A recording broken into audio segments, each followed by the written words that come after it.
Hi ಎಲ್ರಿಗೂ ನಮಸ್ಕಾರ. Welcome back to my YouTube channel. Friends, ಇವತ್ತು ಸುತ್ತೂರು ಮೈಸೂರು ಹತ್ರ ಇರುವಂಥ ಸುತ್ತೂರು ಜಾತ್ರೆಗೆ ಹೋಗಿದ್ವಿ. ಆ ಸುತ್ತೂರು ಜಾತ್ರೆ ಒಂದು ಈ ವಿಡಿಯೋದಲ್ಲಿ ಹಂಚ್ಕೊಳ್ತಾ ಇದ್ದೀನಿ. ತುಂಬ ಅರ್ಥಪೂರ್ಣವಾದಂತಹ ಈ ಒಂದು ಜಾತ್ರೆ ತುಂಬ ಅಂದರೆ ತುಂಬ ಅರ್ಥಪೂರ್ಣವಾಗಿದೆ. ಜೊತೆಗೆ ತುಂಬ ನೋಡೋದಕ್ಕೂ ಸಹ ಚೆನ್ನಾಗಿದೆ ಜಾತ್ರೆ. ಈ ಜಾತ್ರೆಗೆ ನಾವು ಹೋಗಿದ್ವಿ. ಅಲ್ಲಿ ನಡೆದಂಥ ಒಂದು ಕೃಷಿ ಮೇಳ ಬಹಳ ಅಂದರೆ ಬಹಳ ಅದ್ಭುತವಾಗಿತ್ತು. ಅದನ್ನು ನಿಮ್ಮ ಜೊತೆ ನಾನು ಈ ವಿಡಿಯೋದಲ್ಲಿ ಹಂಚ್ಕೊಳ್ತಾ ಇದ್ದೀನಿ. ಮೊದಲಿಗೆ ನಾವಿಲ್ಲಿ ದೇವ್ರ ದರ್ಶನ ಮಾಡಿಕೊಂಡು ನಂತರ ನಾವು ಕೃಷಿ ಮೇಳಕ್ಕೆ ಹೋದ್ವಿ.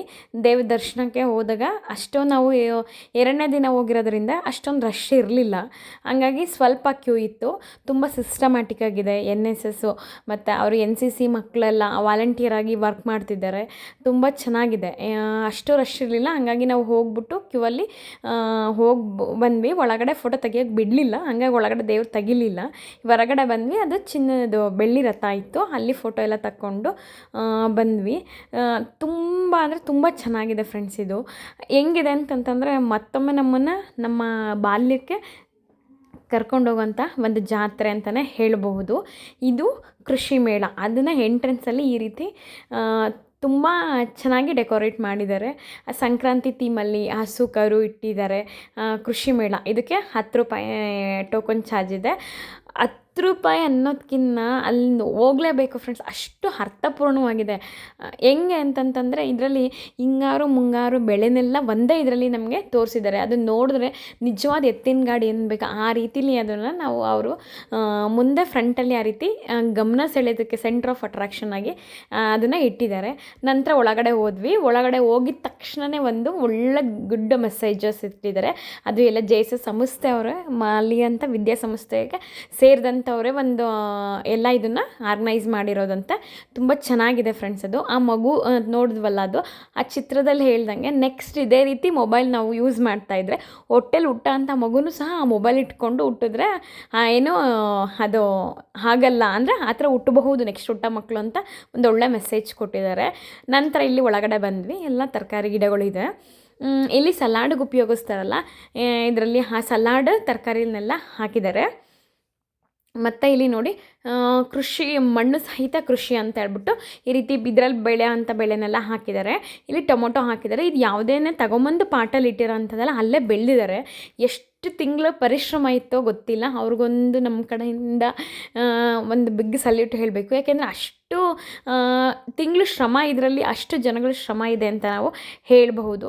ನೋಡಿ ಇಲ್ಲಿ ನಾನಿಲ್ಲಿ ಬೆಂಡೆಕಾಯಿ, ಅದರಲ್ಲಿ ಬೆಂಡೆಕಾಯಿಲಿ ಕೆಂಪು ಬೆಂಡೆನೂ ಸಹ ಬೆಳೆದಿದ್ದಾರೆ ಮತ್ತು ಬಿಳಿ ಬೆಂಡೆನೂ ಬೆಳೆದಿದ್ದಾರೆ. ನೆಕ್ಸ್ಟ್ ಲಾಸ್ಟ್ ಆ ಕಡೆ ಹೋಗಿತ್ತಲ್ಲ, ಅದು ಏನಿದೆ ಬೀಟ್ರೋಟ್ ಇತ್ತು ನೋಡಿ. ಬಿಳಿ ಬೆಂಡೆ ಇದು, ಅದು ಕೆಂಪು ಬೆಂಡೆನ ಸಹ ಬೆಳೆದಿದ್ದಾರೆ. ಮತ್ತು ಇಲ್ಲಿ ಕಸಿ ಮಾಡಿ ಬೆಳೆದಿರೋಂಥ ಬೆಳೆಗಳು ಸಹ ಇದೆ. ಇಲ್ಲಿ ಬದನೆಕಾಯಿ ಇದೆ, ಕಸಿ ಬದನೆಕಾಯಿ ಈ ಥರ ಇದೆ. ಆಮೇಲೆ ಇನ್ನು ಮೈಸೂರು ಬದನೆ, ಸೀಮೆ ಬದನೆಕಾಯಿ ಅಂತೆಲ್ಲ ಇರುತ್ತಲ್ಲ, ಅದು ಸಹ ಅಲ್ಲಿ ಬೆಳೆದಿದ್ದಾರೆ.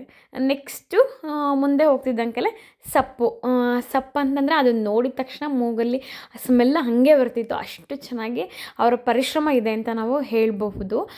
ಸೊಪ್ಪುಗಳಿಂದ ಮುಂದೆ ಹೋದರೆ ಬಾಳೆಲಿ ವಿವಿಧ ಬಾಳೆಗಳು, ಅಂದರೆ ಅದು ಯಾವ ಜಾತಿ ಬಾಳೆಗಳಿದೆ.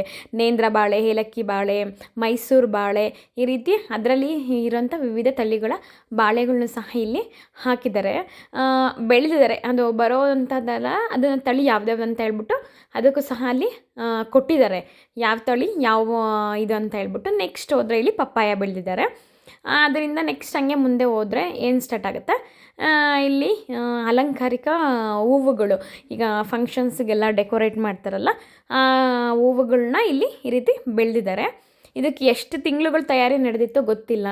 ಆದರೆ ಹಂತವಾಗಿ ಒಂದು ಸೆಕ್ಷನ್ ವೈಸಾಗಿ ತುಂಬ ಅಂದರೆ ತುಂಬ ಚೆನ್ನಾಗಿ ಅರೇಂಜ್ ಮಾಡಿದ್ದಾರೆ. ನಾವಿಲ್ಲಿ ಮಕ್ಕಳಿಗೆ ನಾವು ಕರ್ಕೊಂಡು ಹೋಗ್ಬಿಟ್ರೆ ನಾವಿಲ್ಲಿ ಅವಕ್ಕೇನು ನಮಗೆ ಮರ್ತೋಗಿದೆ ಅಂತ ಹೇಳಬಹುದು ನಾವು ಹಿಂದಿನಿದು. ಅದೇ ರೀತಿ ಈಗ ಮಕ್ಕಳಿಗೆ ಇಲ್ಲಿ ಕರ್ಕೊಂಡೋದ್ರೆ ನಾವು ಯಾವ ರೀತಿ ಬೆಳೀತಿದ್ರು ನಮ್ಮ ಹಿರಿಯವರು, ಇದನ್ನೆಲ್ಲ ನಾವಿಲ್ಲಿ ತೋರಿಸ್ಬೋದು. ಇಲ್ಲಿ ನಾವು ಈ ಎತ್ತಿನ ಗಾಡಿ ನೋಡಿದ್ರೆ ನಿಜವಾದ ನಿಂತಿದೆ, ಎತ್ತಿನ ಗಾಡಿ ನಿಂತಿದೆ ಅಂತ ಹೇಳ್ಬೋದು. ಅಷ್ಟು ಚೆನ್ನಾಗಿ ಇತ್ತು ಎತ್ತಿನ ಗಾಡಿ. ನಂತರ ಇಲ್ಲಿ ಈ ಕ್ರಾಸ್ ವೈಸಲ್ಲಿ ಗಿಡಗಳನ್ನ ಬೆಳೆದಿದ್ದಾರೆ. ಮತ್ತು ಇದೊಂದು ಥೀಮ್ ತುಂಬ ಚೆನ್ನಾಗಿದೆ. ಈ ಕಡೆ ಶಿವನ ವಿಗ್ರಹ ಇದೆ, ಈ ಕಡೆ ಬಸವಣ್ಣ ನಂದಿ ವಿಗ್ರಹ ಇದೆ.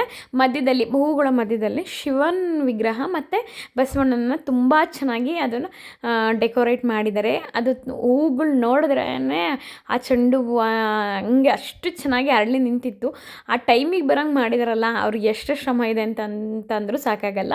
ಇಲ್ಲಿ ವಿವಿಧ ರೀತಿಯ ಮೇವಿನ ಗಿಡಗಳು ಹಾಕಿದ್ದಾರೆ, ಆಮೇಲೆ ಮೆಂತೆ ಗಿಡ ಎಲ್ಲ ಹಾಕಿದ್ದಾರೆ. ಇದು ಭತ್ತ, ನಮ್ಮ ಕಡೆ ಭತ್ತ ಬೆಳೆಯಲ್ಲ. ಈ ಭತ್ತ ನೋಡಿದ ತಕ್ಷಣವೇ ಅಲ್ಲೇ ನೋಡಬೇಕು ನಿಂತ್ಕೊಂಡು ಅನ್ನಿಸ್ಬಿಡ್ತು. ಅಷ್ಟು ಚೆನ್ನಾಗಿ ಬಂದಿತ್ತು ಭತ್ತ, ಅಷ್ಟು ಗ್ರೀನಾಗಿತ್ತು, ಅಷ್ಟು ಚೆನ್ನಾಗಿತ್ತು, ಅಷ್ಟು ಇದ್ರಲ್ಲಿ ಬಂದಿತ್ತು.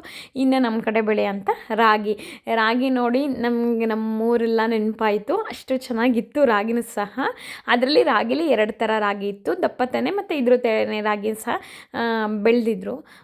ನಂತರ ಇಲ್ಲಿ ಬಂದರೆ ಅವರೆಕಾಯಿ ಸೊಗಡು ಸ್ಮೆಲ್ಲು ಮೂಗಿಗೆ ಬರ್ತಾಯಿತ್ತು.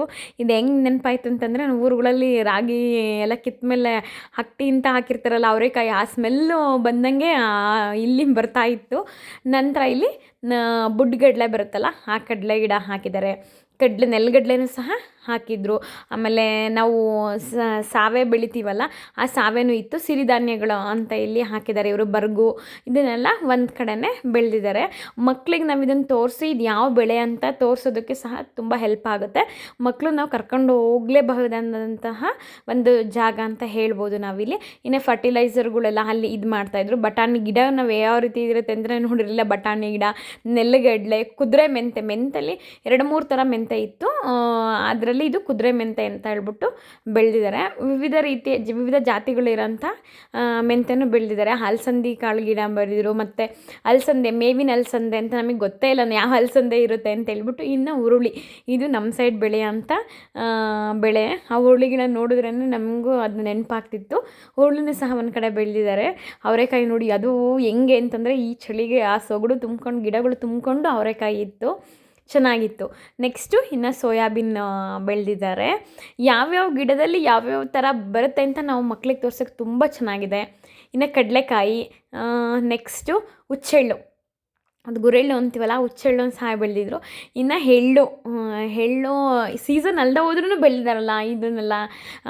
ಅದೇ ಹೇಳೋದ್ನಲ್ಲ, ಮುಂಗಾರು ಬೆಳೆಗಳು, ಹಿಂಗಾರು ಬೆಳೆಗಳು ಎಲ್ಲವನ್ನೂ ಸಹ ಒಂದೇ ಜಾಗದಲ್ಲಿ ನೋಡಬೇಕಾದನ್ನ ನೋಡ್ತೀವಿ ಅನ್ನೋವಂಥ ಒಂದು ಸ್ಥಳ. ಇವೆಲ್ಲ ಎಣ್ಣೆ ಕಾಳುಗಳು, ಹುಚ್ಚೆಳ್ಳು, ಎಳ್ಳು, ಸಾಸಿವೆ ಇವೆಲ್ಲ ಎಣ್ಣೆಗಳ್ನೂ ಸಹ ಒಂದೇ ಕಡೆ ಇಲ್ಲಿ ಒಂದು ಸೈಡಲ್ಲಿ ಬೆಳೆದಿದ್ದಾರೆ. ಇಲ್ಲಿ ಅಲಸಂದೆ ಇದೆ. ನೆಕ್ಸ್ಟು ಈ ಕಾಳುಗಳೆಲ್ಲ ಮುಗೀತು. ನೆಕ್ಸ್ಟ್ ಅದಾದಮೇಲೆ ಜನ ಅದೆಲ್ಲ ನೋಡ್ಕೊಂಡು ಸುಸ್ತಾಗಿರ್ತಾರೆ ಅಂತ ಅಲ್ಲಲ್ಲಿ ಜ್ಯೂಸ್ ಸೆಂಟ್ರ್ಗಳ್ನ ಸಹ ಇಟ್ಕೊಂಡಿದ್ದಾರೆ. ಕಬ್ಬಿನ ಜ್ಯೂಸು ಮತ್ತು ಫ್ರೆಶ್ ಜ್ಯೂಸ್ಗಳ್ನು ಸಹ ಸೆಂಟ್ರ್ಗಳು ಸಹ ಇದೆ. ಅಂದರೆ ತುಂಬ ಚೆನ್ನಾಗಿ ಆರ್ಗನೈಸ್ ಮಾಡಿದ್ದಾರೆ. ಅಲ್ಲಿಂದ ಬಂದಮೇಲೆ ಅವ್ರಿಗೆ ಸುಸ್ತಾಗಬಾರ್ದು ಅಂತ ಇವನ್ನ ಸಹ ಇಟ್ಟಿದ್ದಾರೆ. ನೆಕ್ಸ್ಟ್ ಇನ್ನು ಹಸುಗಳು, ಯಾವ್ಯಾವ ತಳಿ ಹಸುಗಳು, ವಿವಿಧ ರೀತಿಯ, ನಮ್ಗೆ ಹಸುಗಳಲ್ಲಿ ಯಾವ್ಯಾವುದು ಅಂತ ಗೊತ್ತಿಲ್ಲ ಅಂತಂದರೂ ಅಲ್ಲಿ ಹೋಗಿ ನಾವು ತಿಳ್ಕೊಬೋದು. ಇಲ್ಲಿ ಕಡೆ ಲೆಫ್ಟಲ್ಲಿ ಹಸುಗಳಿದೆ, ಪಕ್ಕದಲ್ಲಿ ಇಲ್ಲಿ ಯಾವುದು ಹೀರಿಕಾಯಿ, ಆಮೇಲೆ ಪಡ್ಲುಕಾಯಿ ಅವೆಲ್ಲ ಸಹ ಈ ಕಡೆ ಆಪೋಸಿಟಲ್ಲಿ ಇದೆ. ಹಸುಗಳು ನಮಗೆ ನಾವು ಚಿಕ್ಕರಿದ್ದಾಗ ಕೇಳ್ತಿದ್ವಿ, ಏನು ಗಿಡ್ಡ ಅಂತ ಕರೆಯೋರು. ಆಮೇಲೆ ಇದಕ್ಕೆ ನೋಡಿ ಇಲ್ಲಿ ಆ ಹಸುಗಳಿಗೆ ತಕ್ಕಂತೆ ಒಂದೊಂದು ಹೆಸರು ಸಹ ಇಟ್ಕೊಂಡಿದ್ರು. ಆ ಹಸುಗಳು ನಾವು ನೋಡಿರ್ತೀವಲ್ವ ಟಿ ವಿಲಿ, ಅದು ನೋಡ್ರಿ ಈ ಥರ ತುಂಬ ವಿವಿಧ ರೀತಿಯ ತಳಿಗಳನ್ನ ಹಸುಗಳು, ಅದಕ್ಕೊಂದು ಹೆಸರಿರೋಂಥ ಹಸುಗಳ್ನ ಸಹ ಒಂದೊಂದು ಕಂಪಾರ್ಟ್ಮೆಂಟಲ್ಲಿ ಕಟ್ಟಿದ್ದಾರೆ. ಆ ತಳಿಗಳ್ನ ಅದ್ರ ಬಗ್ಗೆ ನಾವು ಕೇಳಿದ್ರು ಸಹ ಹೇಳೋರು ಅಲ್ಲಿ, ಆ ರೀತಿ ಇನ್ಫಾರ್ಮೇಷನು ಕೊಡೋರು. ಹಸುಗಳು ಯಾವ್ಯಾವ ತಳಿವು ಅಂತ ಹೇಳ್ಬಿಟ್ಟು ನಮಗೆ ಗೊತ್ತಾಗೋದು. ಕೆಲವರೆಲ್ಲ ಬಂದು ಇನ್ಫಾರ್ಮೇಷನ್ ಕೇಳ್ತಾಯಿದ್ರು, ಅದನ್ನ ಮೇಂಟೆನೆನ್ಸ್ ಹೆಂಗೆ ಮಾಡೋದು, ಅದನ್ನ ಹೆಂಗೆ ಸಾಕೋದು ಅಂತ ಎಲ್ಲ. ನಮಗೆ ಇದನ್ನೆಲ್ಲ ನೋಡಿದಾಗ ನಮಗೆ ನಿಜವಾಗ್ಲೂ ನನ್ನ ಬಾಲ್ಯ ನೆನಪಾಯಿತು. ಯಾಕೆಂತಂದರೆ ನಮ್ಮ ಮನೇಲಿ, ನಮ್ಮ ತಾತನ ಮನೇಲಿ ಮಾತಾಡ್ತಿದ್ದು ನಮ್ಮ ಮಾಮೂರೆಲ್ಲ, ಅದು ಇದು ಏನನ್ನೋರು ಗಿಡ್ಡ ಹಸು ಅಂತ ಕರಿತಿದ್ದು ಹಸು, ಮತ್ತು ಓರಿ ಬೇಸಾಯ ಮಾಡೋದಕ್ಕೆ ಬಳಸ್ತಿದ್ದಂಥದ್ದೆಲ್ಲ ಇತ್ತು. ನೆಕ್ಸ್ಟು ಮೊಲ ಸಾಕಾಣಿಕೆಯಲ್ಲಿ ಮೊಲಗಳು ಸಹ ಇತ್ತು ಅಲ್ಲಿ, ಅವ್ರದ್ದು ಒಂದು ಕಂಪಾರ್ಟ್ಮೆಂಟ್ ಮಾಡ್ಕೊಂಡಿದ್ರು. ಇನ್ನು ಮೇಕೆಗಳು, ನಮಗೆ ಯಾವ್ಯಾವ ರೀತಿ ಮೇಕೆಗಳಿರುತ್ತೆ ಅಂತ ನನಗೆ ಅಷ್ಟಾಗಿ ಗೊತ್ತಿರಲಿಲ್ಲ. ಅದರಲ್ಲಿ ಬಂಡೂರು ಅಂತ ಕೇಳಿದ್ವಿ ಹೆಸರು, ಬಟ್ ಅಲ್ಲಿ ಹೋದ್ಮೇಲೆ ನೋಡಿದ್ದಾಯಿತು. ಮೇಕೆಗಳು, ಕುರಿಮರಿಗಳು ಎಲ್ಲ ತುಂಬ ಚೆನ್ನಾಗಿತ್ತು. ಅದಕ್ಕೂ ಸಹ ಯಾವ್ಯಾವ ಹೆಸರಿದೆ, ಅದು ಯಾವ್ಯಾವ ಇದಕ್ಕೆ ಸೇರಿದ್ದು ಅಂತಲೂ ಸಹ ಅಲ್ಲಿ ಹೆಸ್ರು ಹಾಕ್ಕೊಂಡಿದ್ರು. ಕೇಳಿದ್ರು ಸಹ ಅದನ್ನು ಹೇಳ್ತಾಯಿದ್ರು.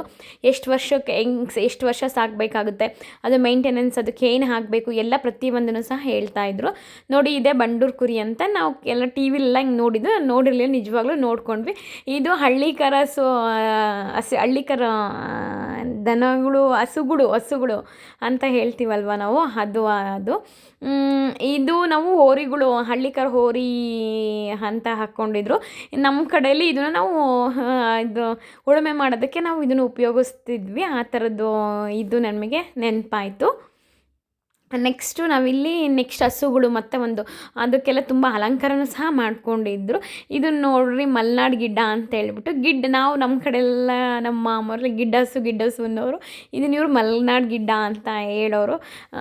ಪೂರ್ಣವಾಗಿ ನಮಗೆ ಹೆಂಗೆ ಅಂತಂದರೆ ಅದು ಪೂರ್ತಿ ನಮ್ಮ ಹಳ್ಳಿ ವಾತಾವರಣಕ್ಕೆ, ನಮ್ಮ ಹಿಂದಿನ ಇದಕ್ಕೆ ಒಂದು ದಿನ ನಾವು ಹೋಗಿ ಬರಬಹುದು ನೋಡೋದಕ್ಕೆ ಅಂತ ಅನಿಸುತ್ತೆ, ಅದನ್ನೆಲ್ಲ ನೋಡ್ಕೊಂಬಂದಾಗ.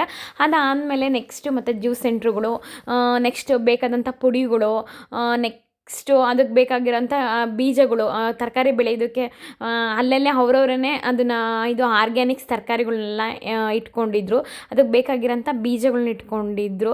ನೆಕ್ಸ್ಟ್ ಇಲ್ಲಿ ಡ್ರೋನು ಸಹ ಇಟ್ಟಿದ್ದಾರೆ. ತುಂಬ ಅಂದರೆ ಕೃಷಿಗೆ ಏನು ಸಂಬಂಧಪಟ್ಟಿದ್ದು ಎಲ್ಲದೂ ಸಹ ಇಟ್ಟಿದ್ದಾರೆ. ಇದಂತೂ ನಮಗೆ ತುಂಬ ಫೀಲ್ ಆಗಿರೋ ಅಂಥ ಇದು ಅಂತ ಹೇಳ್ಬೋದು. ಇಲ್ಲಿ ಮೇಕೆ ಇದನ್ನು ಇಟ್ಕೊಂಡಿದ್ದಾರೆ, ಅದು ಯಾವ್ಯಾವ ತಿಂಗಳಲ್ಲಿ ಅದು ಭ್ರೂಣ ಯಾವ್ಯಾವ ರೀತಿ ಇರುತ್ತೆ ಅಂತ ಹೇಳ್ಬಿಟ್ಟು ಅಲ್ಲಿ ಇಟ್ಟಿದ್ದವ್ರೆ. ನೆಕ್ಸ್ಟ್ ಹಸುವಿನ ಹೃದಯ ಯಾವ ರೀತಿ ಇರುತ್ತೆ ಅಂತೆಲ್ಲ ಅಲ್ಲಿ ಮೆನ್ಷನ್ ಮಾಡಿದರು. ಆಮೇಲೆ ಕರು ಇರುತ್ತಲ್ಲ, ಅದ್ರ ಕಿಡ್ನಿ ಲಿವರ್ ಯಾವ ರೀತಿ ಇರುತ್ತೆ ಅಂತೆಲ್ಲ ತುಂಬ ಚೆನ್ನಾಗಿ ಅಲ್ಲಿ ತೋರಿಸಿದ್ರು. ಹಸುವಿನ ಯುಟ್ರಸ್ ಎಲ್ಲ ಇತ್ತು. ಹಿಂಗೆ ಪೂರ್ತಿ ಇಟ್ಟಿದ್ದಾರೆ. ಅದು ಹಸುವಿನ ಭ್ರೂಣದಲ್ಲಿ ಕರು ಎಷ್ಟು ತಿಂಗಳದು ಇದ್ದಾಗ ಯಾವ್ಯಾವ ಸೈಜ್ ಇರುತ್ತೆ, 2.5 ತಿಂಗಳಿದ್ದಾಗ, 3 ತಿಂಗಳಿದ್ದಾಗ, ನೆಕ್ಸ್ಟು 3.5 ತಿಂಗಳಿದ್ದಾಗ, ಹಿಂಗೆ 4 ತಿಂಗಳಿದ್ದಾಗ, 6 ತಿಂಗಳಿದ್ದಾಗ ಅದನ್ನು ನೋಡಿದಾಗ ನಿಜ ಮನುಷ್ಯ ಹೆಂಗೆ ಅಂತಂತಂದರೆ ಅವಕ್ಕೂ ಅದರದ್ದೇ ಆದಂಥ ನೋವಿರುತ್ತೆ. ಅದು ಗೊತ್ತಿತ್ತು, ಬಟ್ ಅಂದ್ರೂ ಇದನ್ನು ನೋಡಿದಾಗ ಮತ್ತೆ ನಮ್ಮ ಥರನೇ ಅಷ್ಟು ಅವು ಕಷ್ಟಪಟ್ಟಿರ್ತವೆ ಅಂತ ತುಂಬ ಫೀಲ್ ಆಯಿತು ಅದನ್ನು ನೋಡಿದಾಗ. ಅಷ್ಟಿಲ್ಲದೆ ನಾವು ಗೋಮಾತೆಗೆ ನಾವು ಅಷ್ಟು ರೆಸ್ಪೆಕ್ಟ್ ಕೊಡೋದು ಅಂತ ಅನಿಸುತ್ತೆ ನಮಗೆ. ಎಷ್ಟು ಪವಿತ್ರವಾದಂಥ ಇದು ಅಂತ ನಮಗೆ ಅದು ನೋಡಿದ ತಕ್ಷಣ ನಮಗೆ ಫೀಲ್ ಆಗುತ್ತೆ. ನಮ್ಮ ಗೋವು ಇದು ಅದರಲ್ಲಿಂದ ಮುಂದೆ ಬಂದ್ವಿ. ನಂತರ ಇಲ್ಲಿ ರೇಷ್ಮೆ ಅದನ್ನು ಸಾಕಾಣಿಕೆ ಹೆಂಗಿರುತ್ತೆ ಅಂತೆಲ್ಲ ತುಂಬ ಚೆನ್ನಾಗಿ ಹೇಳಿದ್ದಾರೆ. ಹಿಂಗೆ ಅಲ್ಲಿ ಬೆಳೆದಿರೋ ಅಂಥ ಅವರು ಇದನ್ನೆಲ್ಲ ಇಟ್ಕೊಂಡಿದ್ದು. ಇದೊಂದು ಮಾತ್ರ ತುಂಬ ಚೆನ್ನಾಗಿತ್ತು, ಕರ್ನಾಟಕ ಮ್ಯಾಪು. ಅದರಲ್ಲಿ ಕರ್ನಾಟಕ ಮ್ಯಾಪ್ದಲ್ಲಿ ಯಾವ್ಯಾವ ಭಾಗದಲ್ಲಿ ಏನೇನು ಬೆಳೀತಾರೆ ಅಂತ ಆ ಮ್ಯಾಪಲ್ಲಿ ತೋರಿಸ್ಕೊಟ್ಟಿದ್ದಾರೆ. ತುಂಬ ಚೆನ್ನಾಗಿತ್ತದು. ಇದನ್ನು ನಾವು ನಮಗೂ ಚೆನ್ನಾಗಿದೆ, ವಿತ್ ಮಕ್ಳಿಗೂ ಚೆನ್ನಾಗಿದೆ. ನಂತರ ಇದನ್ನೆಲ್ಲ ಮುಗಿಸ್ಕೊಂಡು ಹಿಂಗೆ ಹೊರಗಡೆ ಬಂದರೆ ಅಲ್ಲೇ ಚಾಟ್ ಸೆಂಟ್ರುಗಳೆಲ್ಲ ಹಸ್ದಿರುತ್ತೆ, ಅದನ್ನೆಲ್ಲ ಸುತ್ತಾಡ್ಕೊಂಬರೋ ಅಷ್ಟೊತ್ತಿಗೆ ಹಸುವಾಗಿರುತ್ತೆ ಅಂತ ಹೇಳ್ಬಿಟ್ಟು ಫುಲ್ಲು ಚಾಟ್ ಸೆಂಟ್ರ್ ಇಟ್ಕೊಂಡಿದ್ದಾರೆ. ಈ ರೀತಿ ಆಯಿತು ಕೃಷಿ ಮೇಳ. ಇದನ್ನು ಮುಗಿಸ್ಕೊಂಡು ನಾವು ಸಹ ಹೊರಗಡೆ ಬಂದ್ವಿ. ಇನ್ನು ನಮ್ಮ ಹಿಂದಿನ ಕಾಲಕ್ಕೆ ಕರ್ಕೊಂಡೋಗೋವಂಥ ಒಂದು ಜಾತ್ರೆ ಅಂತ ನಾವು ಹೇಳ್ಬೋದು. ನಮ್ಮ ಜೀವನನೇ ಒಂದು ಸಲ ನಾವು ಹಿಂದೆ ತಿರುಗಿ ನೋಡುವಂಥ ಜಾತ್ರೆ ಅಂತ ಹೇಳಿದ್ರೆ ತಪ್ಪಾಗಲ್ಲ. ಯಾಕೆಂದರೆ ಅಷ್ಟು ಪ್ರಾಚೀನವಾಗಿರೋಂಥ ಇದು ಅಂತ ನಾವು ಹೇಳ್ಬೋದು. ನಾವು ಹಿಂದೆ ಉಪಯೋಗಿಸಿದಂತಹ ಇದನ್ನು ಕುಟ್ತೀವಲ್ವ ನಾವು, ಆ ಒಣಕೆನೇ ಆಗಲಿ, ಅದು ಮರದ ಸಾಮಾನುಗಳೆಲ್ಲ ಅಷ್ಟು ಇದರಲ್ಲಿ ಇಟ್ಕೊಂಡಿದ್ದಾರೆ ಇಲ್ಲಿ. ಇನ್ನು ಅಂಗಡಿಗಳು, ಅದಕ್ಕೆ ಮಕ್ಕಳಿಗೆ ಆಟ ಆಡ್ಸೋದಕ್ಕೆ ಇರೋಂಥ ಆಟಗಳು ಎಲ್ಲ ತುಂಬ ಚೆನ್ನಾಗಿತ್ತು. ಸಮಯ ಇದ್ದರೆ ನಮಗೆ ಇನ್ನೂ ಇವತ್ತು ಅಂತಂದರೆ ಇನ್ನೂ ಮಂಗಳವಾರದ್ವರೆಗೂ ಸಹ ಅದು ತೇರಿರುತ್ತೆ, ಜಾತ್ರೆ ನಡೆಯುತ್ತೆ. ಅಷ್ಟರಲ್ಲಿ ನಾವು ಒಮ್ಮೆ ಫ್ರೀ ಆಗಿದ್ದರೂ ಸಹ ನಾವು ನೋಡಿ ಜಾತ್ರೆ ಮುಗಿಸ್ಕೊಂಡು ಬರೋದಲ್ಲ, ಅಲ್ಲಿರೋಂಥ ಇದನ್ನು ನೋಡಿದ್ರೆ ಮಾತ್ರ ನಮಗೆ ಖಂಡಿತ ನಮ್ಮ ಜೀವನನ ಮತ್ತೆ ನಮಗೆ ನೆನಪಿಸೋ ಅಂಥ ಒಂದು ಜಾತ್ರೆ ಅಂತ ಹೇಳ್ಬೋದು. ಅಷ್ಟೇ ಅರ್ಥಪೂರ್ಣವಾಗಿದೆ. ಇದನ್ನು ಆರ್ಗನೈಸ್ ಮಾಡಿರೋ ಅಂತಹ ಎಲ್ರಿಗೂ ಇದನ್ನೇ ಹೇಳ್ಬೋದು. ಎಷ್ಟು ತಿಂಗಳು ಪರಿಶ್ರಮ ಇರುತ್ತೋ ಅದರಲ್ಲಿ ಅಂತ ಅವ್ರದ್ದು ನಮಗೆ ಗೊತ್ತಿಲ್ಲ. ಅಷ್ಟು ಚೆನ್ನಾಗಿ ಆರ್ಗನೈಸ್ ಮಾಡಿದ್ದಾರೆ. ಹಿಂಗೆ ನಾವು ಎಲ್ಲ ಮುಗಿಸ್ಕೊಂಡು ಹೊರಗಡೆ ಇರೋಂಥ ಈ ಎಲ್ಲ ಜಾತ್ರೆ ಅಂಗಡಿಗಳ್ನೆಲ್ಲ ನೋಡಿಕೊಂಡು ನಾವು ಸಹ ಹೊರಟ್ವಿ. ಆಟೋಗಳು ಸಹ ಚೆನ್ನಾಗಿದೆ, ಮಕ್ಕಳು ಕರ್ಕೊಂಡು ಅದನ್ನೆಲ್ಲ ಮುಗಿಸ್ಕೊಂಡು ಮಕ್ಕಳಿಗೆ ಆಟೋನ ಸಹ ಆಡಿಸ್ಕೊಂಬರ್ಬೋದು. ತುಂಬ ಅಂದರೆ ತುಂಬ ಚೆನ್ನಾಗಿದೆ. ಈ ವಿಡಿಯೋ ಇಷ್ಟ ಆದರೆ ಶೇರ್ ಮಾಡಿ, ಲೈಕ್ ಮಾಡಿ.